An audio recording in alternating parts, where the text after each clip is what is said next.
Let's just start with Tesla and the market's seeming willingness to forego looking at debt, looking at losses.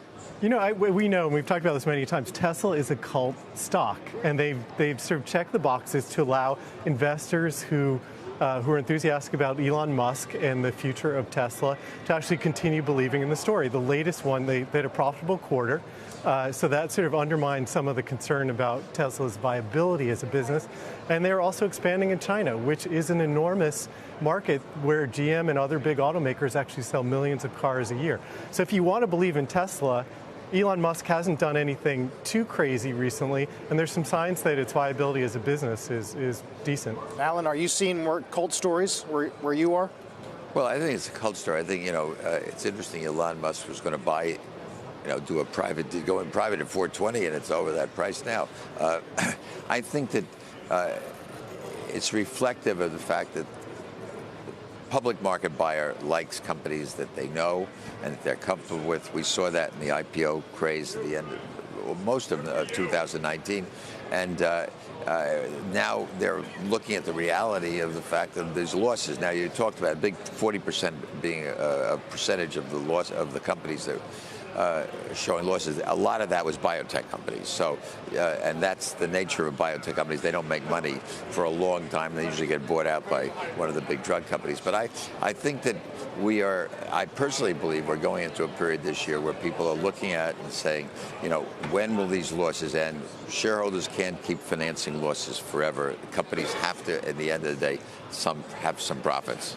Kevin, does that mean, because 42% of the loss-making public companies are biotechs, does that mean that to the downside, perhaps tech's risk isn't so much tech, it's biotech? Because perhaps the sentiment ends up going with what happens to biotech stocks, given that if they're a proxy for the sort of risk that investors are willing to take on. Well, so I think there are 2 important points to make. The first one is that these are not companies, for the most part, that are leading the market advances.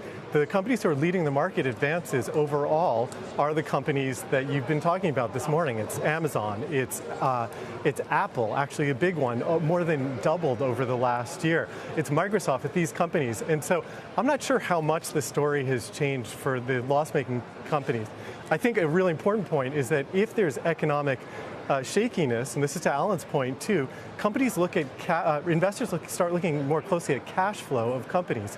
And so money-losing companies, in whatever sector they are actually more vulnerable and more prone to a sell-off, which is what we saw in 2000 and earlier market cycles. Yeah, I think that's a really key point, though. We've been talking about it as the Dow hit 29K earlier today, that you've seen this narrowing of leadership. I mean, the exceptions maybe being Tesla and GE. Before today, I probably would have never expected to see those 2 names together in an article. But hey, there you have it. Alan, the point here that jumps out at me, highest level since the late 1990s outside of post-recession periods. When you look at this, some of the other stats we've seen being bandied about, does this feel a little like 1999 to you or no? I've looked at this many times, and is this a repeat? Deja vu all over again? I honestly don't think so. I mean, and I lived through that collapse of 1999, 2001, 2, and it was painful.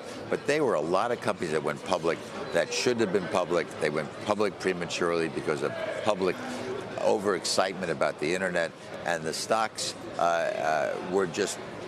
They were built on very, very flimsy foundations, and a lot of them went away. Today, companies are going public. Even the ones that are losing money have gone through 2, 3, 4, 5 rounds of financing. They're bigger sizes. They're not startup companies. That said, they haven't necessarily proven the economic models work yet, and so we still have to see them go through that period. But I don't see a bubble type of atmosphere. I think another difference from 2000 is the extent to which index funds are actually players in the market, and that has only exploded over the last 20 years. And so one of the questions I would have is whether, if you're in an index, you don't get kicked out of the index because you lose money for a quarter, a few quarters. And so I think that's another reason that the market is more tolerant of loss-making companies, and a big factor we probably don't talk about enough.